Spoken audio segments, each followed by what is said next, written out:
Allah mehbal Rumi adıyla. Sayet ki Muradi sana net tadı tanımayan yok. Ana şol iki tane ikli ağamın biri, yani Sayet ağam genecemin gönlüne deyiptir. Yalnızana diyeceğim kaytmasam bolanok. Nem Allah'ım geneceğim gönlüne deydim. Çağıracağımız bolanok. Onun üstüne de bir problem boyunca gönlüne deydim. Geneceğim uykulak gitti. Şonu iyidine getirmesek bolanok dedi. Yani bir aydın düzük kayt. Ödümem gel sürpriz edeyle doğulamını. Aydın ne ki olmalı ağam onun diyeyim de aydın içinde 3 tane daha aytıp geçmeliydi. Birinci yakınla, en yakın vakti vereceğimden bolacaqtığını aytmalıydı. İkinci gönlüne deydim dedi geneceğim dedi. Ana şona bağışla demeliydi. Oğudan sözlermeliydi.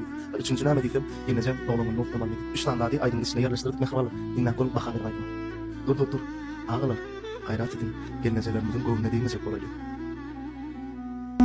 Adın yali gelip şöhre saçtım ömrüme.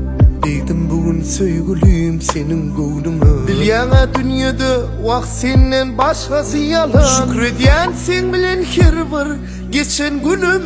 Sana men deyen oğudun kıydım bolar. Bana men deyen bağıtlı oğlum bolar. Yine atılır mı ağıtlıklarına uvanar. Söz veriyen gelinim sana himmedat gül yalı olur. Gerek değil o bana başkası. Sen ayımın günümün şöhlesi. Seni söyleyen yüreğimin gelye yaraşısı. Konguller önümüzde şöhlen bu durmuşun başı. Gerek değil o bana başkası. Sen ayımın günümün şöhlesi. Seni söyleyen yüreğimin gelye yaraşısı. Konguller önümüzde şöhlen bu durmuşun başı. Gelincigim kutlasım gelle bugün senin doğulan günümü.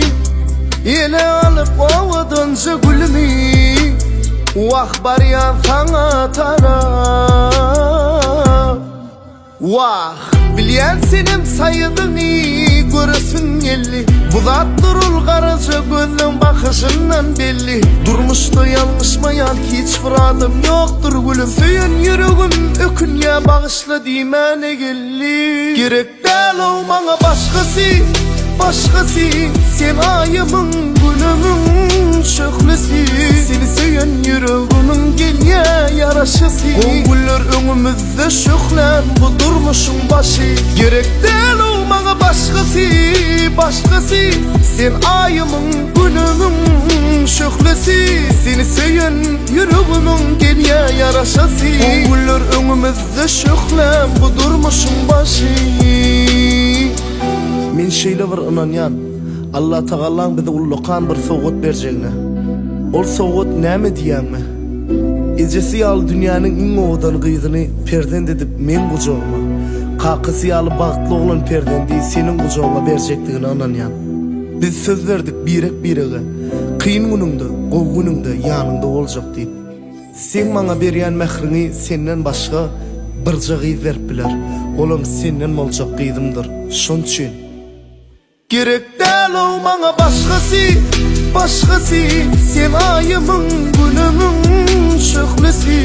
Seni söyleyen yüreğimin gelye yaraşısı. Konguller önümüzde şöhlen bu durmuşun başı. Gerek değil o bana başkası. Sen ayımın günümün şöhlesi. Seni söyleyen yüreğimin gelye yaraşısı. Konguller önümüzde şöhlen bu durmuşun başı.